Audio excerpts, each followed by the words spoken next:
दोस्तों नमस्कार, प्रणाम, अभिवादन स्वीकार करें। शुरू करते हैं आज की बड़ी खबरें। मध्य प्रदेश के सभी 52 जिलों की खबरें। किसानों के लिए आई है बड़ी अच्छी खबर। वहीं बिजली विभाग को लेकर बड़ी खबर सामने आई है।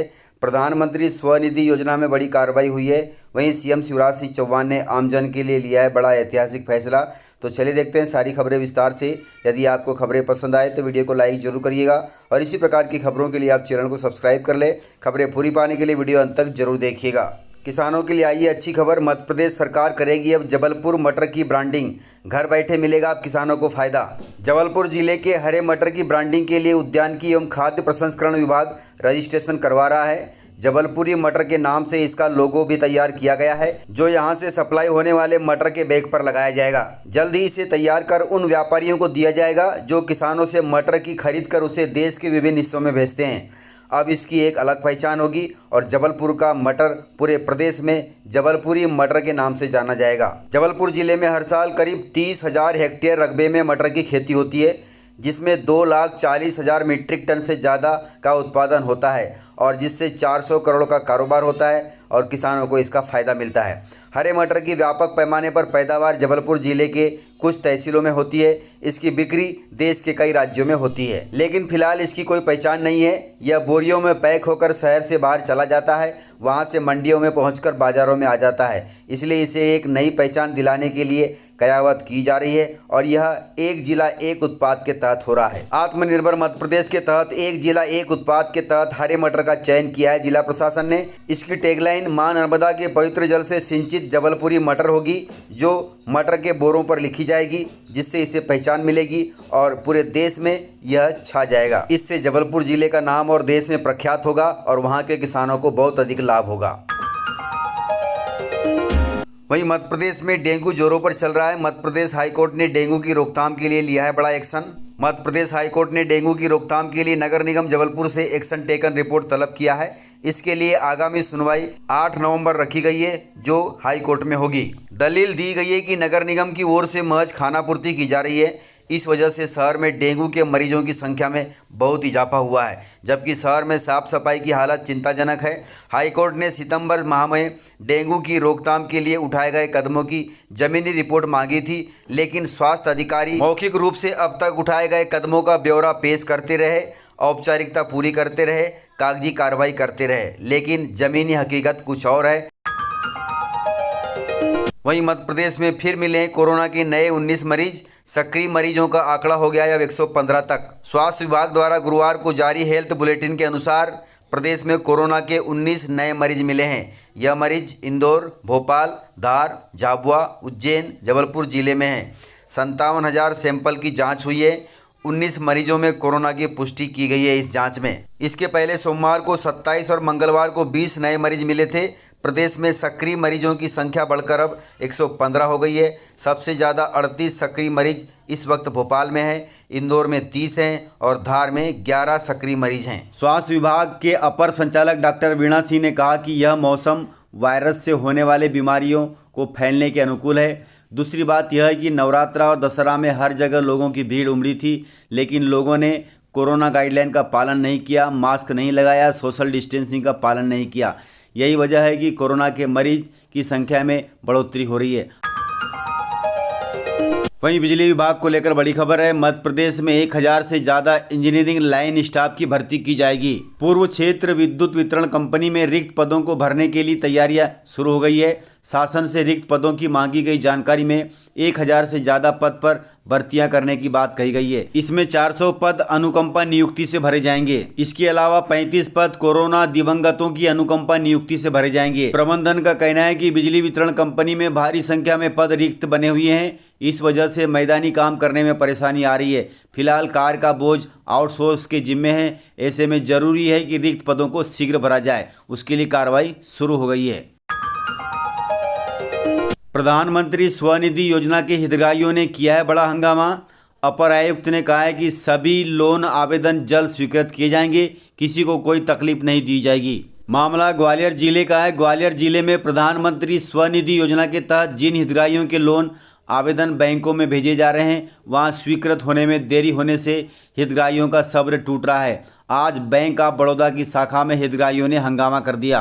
मामले की जानकारी लगने के बाद जब अपर आयुक्त मुकुल गुप्ता पहुंचे तो उनका भी बैंक मैनेजरों से मुंहवाद हो गया। अपर आयुक्त ने कहा कि किसी भी हालत में जल्द से जल्द आवेदनों को स्वीकृति दी जाए ताकि आमजन को, गरीबों को पीएम स्वनिधि योजना के तहत 10,000 रुपये मिल सकें। पीएम स्वनिधि योजना के तहत ग्वालियर जिले में वर्ष 2021-22 में कुल 9,746 पथकर विक्रेताओं के प्रकरण तैयार करके बैंक में 10,000 रुपये के ऋण के लिए स्वीकृत कराने हेतु भेजे गए थे, जिसके विरुद्ध बैंक द्वारा 2,506 आवेदन ही स्वीकृत हुए हैं। बाकी 7,000 से ज़्यादा आवेदन अभी भी यथावत रखे गए हैं। यह केवल ग्वालियर जिले की बात नहीं है, प्रदेश के सभी जिलों में, सभी बैंकों में यही हाल है, इसलिए हंगामा हुआ है।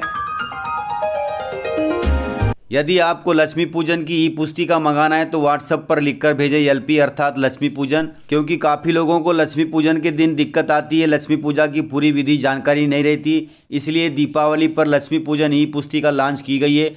14 पेज वाली इस पुस्तिका को प्राप्त करने के लिए व्हाट्सएप नंबर दिया गया है, इस पर आप आग्रह भेज सकते हैं और ई लक्ष्मी पूजन पुस्तिका मंगा सकते हैं। व्हाट्सएप नंबर है 9111276000। लक्ष्मी पूजन ई पुस्तिका में लक्ष्मी पूजन, पूजन के मुहूर्त, पूजन की आवश्यक सामग्री की संपूर्ण जानकारी, इसके अतिरिक्त महालक्ष्मी मंत्र, महालक्ष्मी का बीज मंत्र, धन संबंधी समस्या दूर करने वाले मंत्र, सुख समृद्धि के लिए मंत्र दिए गए हैं। आप जरूर मंगाएं और इसका लाभ लें।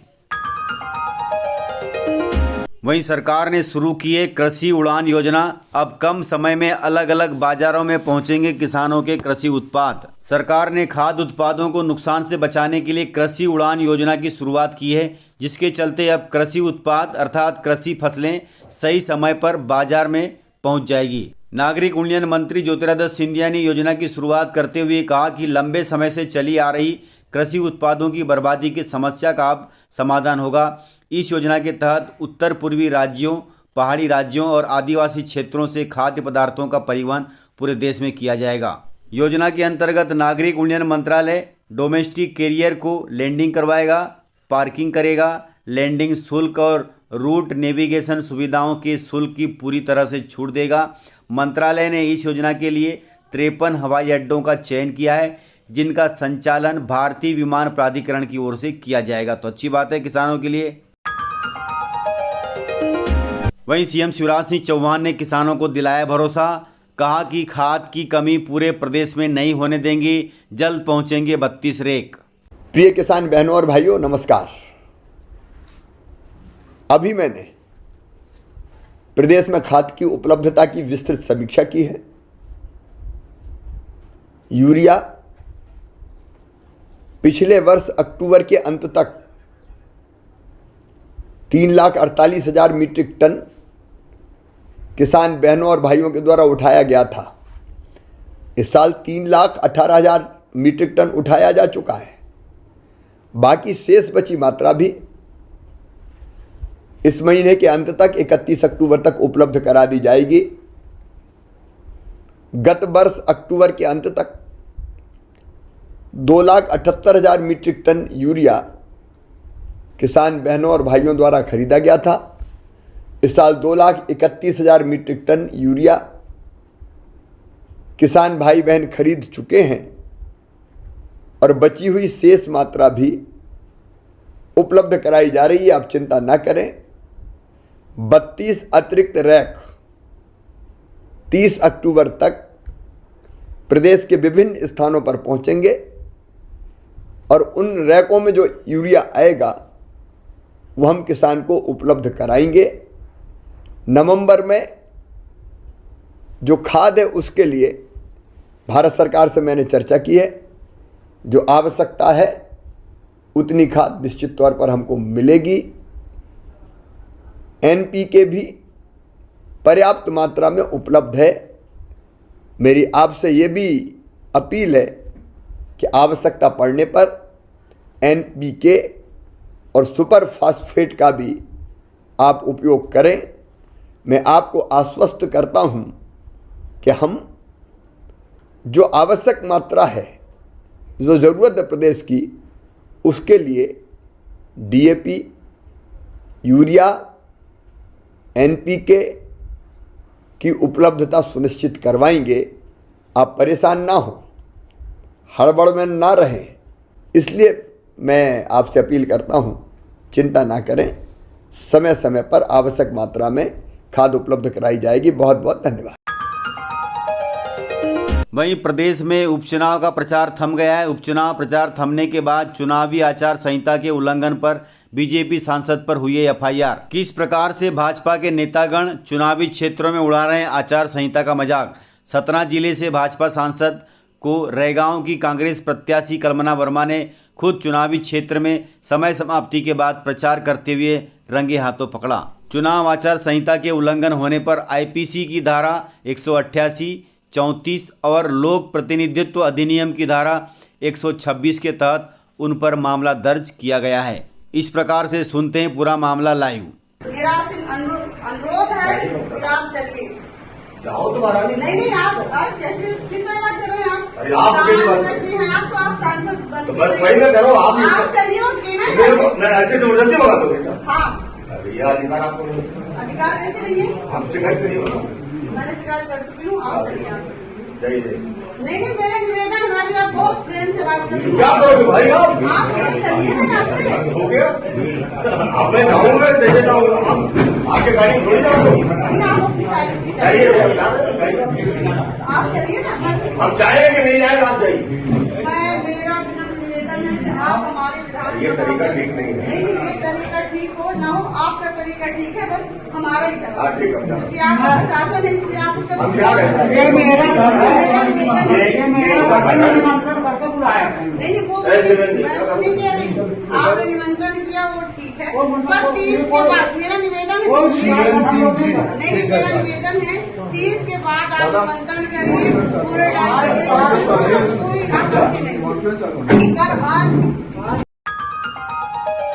वहीं शिवराज सरकार का आमजन के लिए बड़ा फैसला है। ऐतिहासिक फैसला लिया है। इन लोगों को मिलेगा जबरदस्त लाभ। सीएम शिवराज सिंह चौहान ने कहा कि राज्य सरकार ने ऐतिहासिक फैसला लेते हुए तय किया है कि ऐसे घर जिनमें एक से अधिक परिवार रहते हैं, परिवार का मतलब पति पत्नी एवं बच्चे, और यदि उनके पास रहने का कोई भूखंड नहीं है तो उन्हें सरकार रहने के लिए निःशुल्क प्लाट उपलब्ध कराएगी। जी हाँ, निःशुल्क प्लाट मिलेगा अब आप सभी को। उनके पास आवास पट्टा होगा, राज्य सरकार पट्टा देगी। इससे प्रधानमंत्री आवास योजना में मकान बनने की राह भी खुल जाएगी, अर्थात आसान होगी, और बाकी योजनाओं का लाभ भी इन सभी को मिलेगा।